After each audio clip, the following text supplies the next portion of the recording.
On May 28, 2026, Antarctic scientist Robert Larder delivered a warning that sounded less like a forecast than a countdown. The floating ice shelf guarding the eastern side of Thwaites Glacier, he said, was very likely to break apart during 2026. No one could name the day, yet satellites were already watching fractures spread across the shelf like cracks in a windshield. This was not a prediction that Antarctica would suddenly collapse, or that coastlines would vanish before the year ended. The truth was more unsettling. A vast frozen system had entered a transition scientists could observe but could not stop. Thwaites is often called the Doomsday Glacier, a nickname that turns a slow planetary danger into one frightening headline. But the name conceals a crucial distinction between the glacier rooted on land and the ice shelf already floating on ocean. If the floating shelf shatters, it will not itself cause a sudden rise in the sea, because its ice already displaces water. The real danger lies behind it, in grounded ice capable of raising global sea level by about 65 centimeters over time. Even that will not happen overnight. Researchers say a complete collapse of Thwaites is unlikely within the next few decades. So why are scientists treating the loss of one damaged shelf as a moment the world should watch with extraordinary care? Because ice shelves control how glaciers meet the ocean, and a broken boundary can change where warm water reaches next. Because the eastern shelf is failing through widening rifts, weakened shear zones, and the loss of its grip on the seabed, and because the bed beneath Thwaites slopes downward inland, creating a pathway that can make retreat keep feeding upon itself. The shelf has already lost much of its ability to restrain the glacier, so its final breakup may not trigger a dramatic lurch. That correction matters. The real story is not an instant apocalypse, but a long commitment being written into the ocean. New simulations published in March 2026 suggest Thwaites could be losing 180 to 200 billion tons of ice a year by 2067. Other simulations are less severe, revealing how small assumptions can separate possible stabilization from relentless retreat. Somewhere between those futures lies the fate of ports, deltas, islands, and homes belonging to generations not yet born. To understand that fate, we must enter the hidden landscape beneath Thwaites, where the decisive battle is already underway. Thwaites sits on the remote Amundsen seacoast of West Antarctica. Its drainage basin is roughly the size of Great Britain or Florida. Its front spans about 120 kilometers, and in places, its ice is nearly 4 kilometers thick. From above, it can appear almost motionless. In reality, it is a moving river of ice fed by a sprawling network of frozen tributaries. Snow accumulated over centuries is compressed, pulled by gravity toward the coast, and eventually carried into the Southern Ocean. The critical boundary is the grounding line, where ice stops resting on rock or sediment and begins to float above the continental shelf. Its position can migrate, and that movement determines how much grounded ice is exposed to ocean-driven melting. At many glaciers, higher ground inland can act as a brake on retreat. Beneath Thwaites, across a wide interior basin, the opposite is true. Much of the bed lies below sea level and becomes deeper toward the continent, a geometry that favors retreat. When the grounding line withdraws into deeper water, a thicker column of ice begins to float. More ice can then flow across the boundary, thinning the glacier and allowing the grounding line to retreat farther inland. Scientists call this marine ice sheet instability, a feedback hidden beneath the frozen surface. It does not mean every backward step is unstoppable, but it explains why Thwaites is unusually vulnerable and why recovering its former position could be extraordinarily difficult.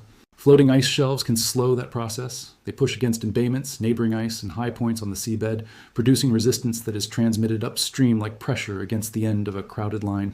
Thwaites once possessed two contrasting floating extensions exposed to different stresses, a fast-changing western tongue and the more stable-looking Thwaites Eastern Ice Shelf, or TEIS, covering roughly half of its enormous seaward front.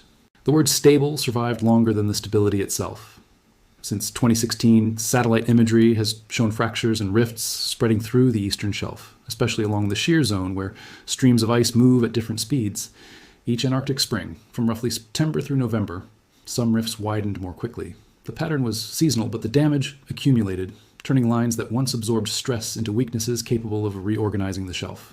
By late 2024, researchers reported that fracturing had helped increase the shelf's speed by about 70% in only a few years. Its center was moving close to 3 meters a day, compared with just under 2 in 2019.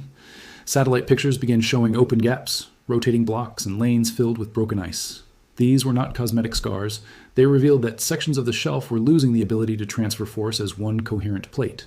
Another protection was disappearing around it. Reduced sea ice left the western edge more exposed to ocean swell and helped detach it from a major seabed anchor, weakening one of the contacts that had held the shelf together. For years, the eastern shelf contained an apparent paradox that challenged early expectations. Measurements showed relatively low melting beneath much of its flat base, partly because a layer of colder, fresher water insulated the ice from warmer water below. Yet a shelf can fail without rapidly melting from the bottom. By 2026, the immediate threat was mechanical. Fractures, changing flow, unpinning, and concentrated stress were dismantling it from within and along its boundaries. That does not make ocean heat irrelevant to the glacier's longer struggle. The broader glacier remains, threatened by warm, salty circumpolar deep water, moving onto the continental shelf and reaching cavities and channels beneath the floating ice. This water is not hot by human standards. It may sit only a few degrees above the freezing point, but against Antarctic ice, that difference is powerful, especially when currents continuously deliver heat to vulnerable grounding zones. Winds over the Southern Ocean influence how readily deep water crosses the continental shelf. Ocean circulation, sea ice, tides, and the shape of the seabed then determine where that heat travels and how efficiently it melts ice. The planet's growing energy imbalance quietly amplifies the stakes in Antarctica. The ocean has absorbed more than 90% of the excess heat trapped by greenhouse gases, making it the largest reservoir of warming in the climate system.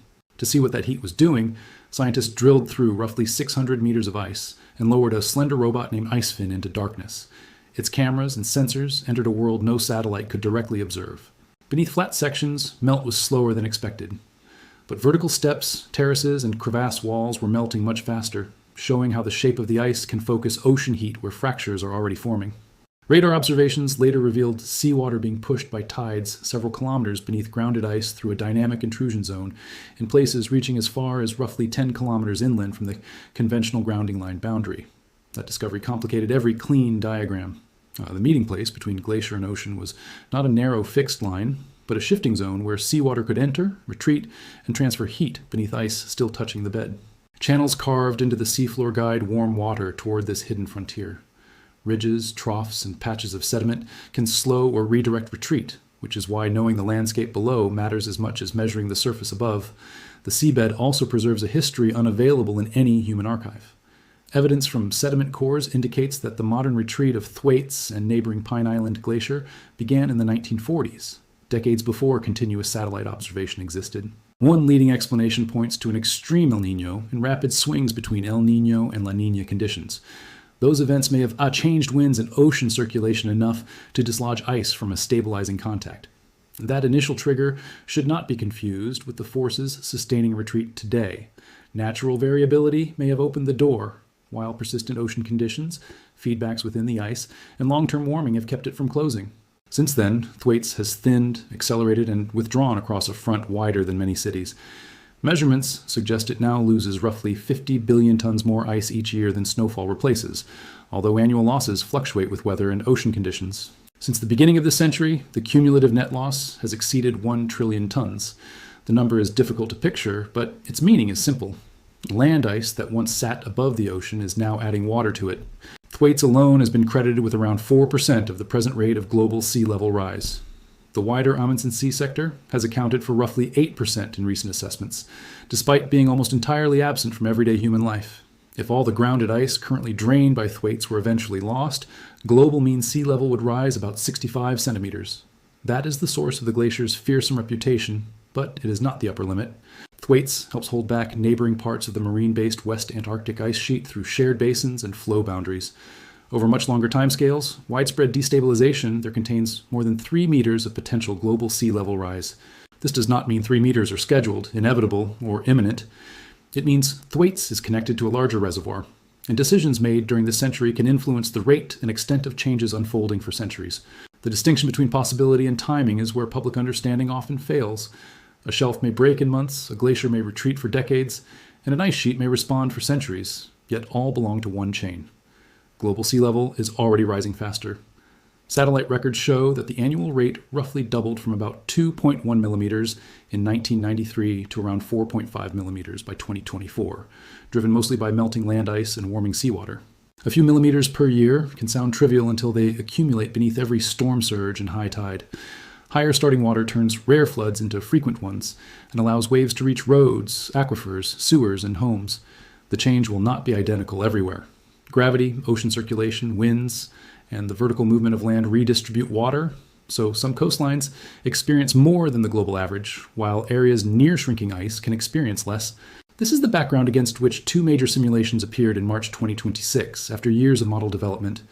Researchers used the stream ice and ISSM ice sheet models to explore how Thwaites might evolve after decades of dramatic observed change. Both models were calibrated with records from 2004 to 2017, but researchers tested different ways of constraining them. Some runs emphasized the glacier's changing speed. Others also used measured changes in surface elevation and ice volume. That choice transformed the future produced inside the computer. Runs constrained mainly by velocity tended to settle toward lower loss, while models that reproduced, observed thinning more accurately, continued retreating and losing substantially more mass.